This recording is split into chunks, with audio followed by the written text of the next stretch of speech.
গেল বেশ কিছুদিন যাবৎ ইলন মাস্কের স্টারলিংক নিয়ে বেশ আলোচনা চলছে।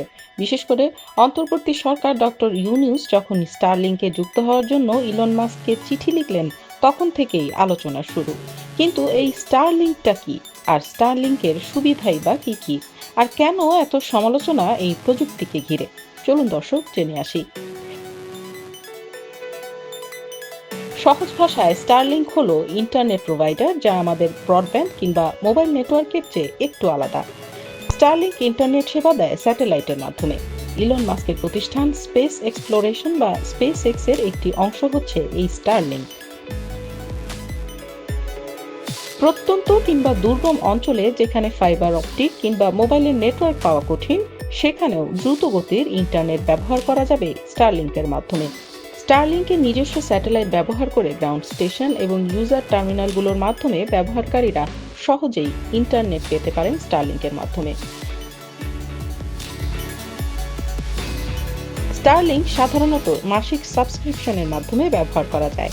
দেশভেদে স্টারলিংকের ইন্টারনেট প্ল্যান কিনতে মাসে খরচ হতে পারে প্রায় $110 থেকে $120 বা 12 থেকে 15,000 টাকা। এছাড়া প্রথমবার ইউজার টার্মিনাল ইনস্টল করার জন্য এককালীন কিছু খরচ আছে। স্টারলিংক কিট, ওয়াইফাই রাউটার এবং অন্যান্য প্রয়োজনীয় উপকরণের জন্য একটি প্রাথমিক ফি দিতে হয়, যা প্রায় $499 থেকে $549 বা 60 থেকে 70,000 টাকা পর্যন্ত হতে পারে। তবে বিভিন্ন দেশে বিভিন্ন রকম ফি যুক্ত হয় এর সাথে। এখন পর্যন্ত পৃথিবীব্যাপী প্রায় 40 লাখ ব্যবহারকারী রয়েছে স্টারলিংকের। এবার আসা যাক কেন স্টারলিংক। কারণটা খুব সহজ: দ্রুত গতির ইন্টারনেট আর দুর্গম অঞ্চলেও ইন্টারনেট সেবা।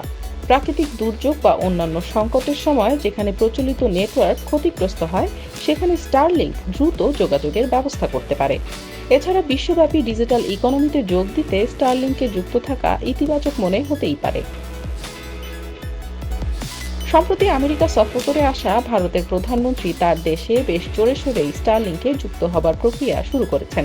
আবার বাংলাদেশেও কিছুদিন পর পর প্রশাসনের কাছে সরকারের পক্ষ থেকে চিঠি যাচ্ছে, যেন দ্রুত স্টারলিংকে যুক্ত হবার প্রক্রিয়া শেষ করা হয়। ট্রাম্পের জয়ের পর তার কাছের মানুষ ইলন মাস্কের স্টারলিংকে যুক্ত হবার এত তাড়া কি শুধুই দ্রুতগতির ইন্টারনেট পাওয়া, নাকি আমেরিকার সাথে লেনদেন বাড়ানো? বিষয়টা হয়তো আরও একটু জটিল। আমেরিকার সুনজরে পড়ার চেষ্টা এই উপমহাদেশের রাষ্ট্রপ্রধানদের জন্য নতুন কিছু নয়। কিন্তু স্টারলিংকের বিষয়ে আরও অনেক ধরনের বিভ্রান্তি রয়েছে। কারণ স্টারলিংকের স্যাটেলাইটগুলো শুধু যোগাযোগেই নয়, বরং সামরিক কাজেও ব্যবহার করা হয়। তার ওপর এখন বিশ্বের সবচেয়ে বড় যুদ্ধ হলো তথ্যের যুদ্ধ। আর আপনার যাবতীয় তথ্যের ভান্ডার তো ইন্টারনেটে। ফলে বাংলাদেশ আর ভারতে স্টারলিংকের এমন নজরদারি যে চীন ভালোভাবে দেখবে না, এটাই স্বাভাবিক।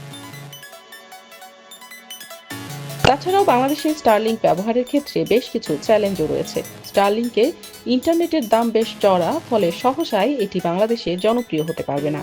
এছাড়া বাংলাদেশের জন্য ইন্টারনেট সেবা নিয়ন্ত্রণ করা এবং এর সাথে সম্পর্কিত আইন ও নিরাপত্তা নিশ্চিত করাটাও বেশ বড় চ্যালেঞ্জ।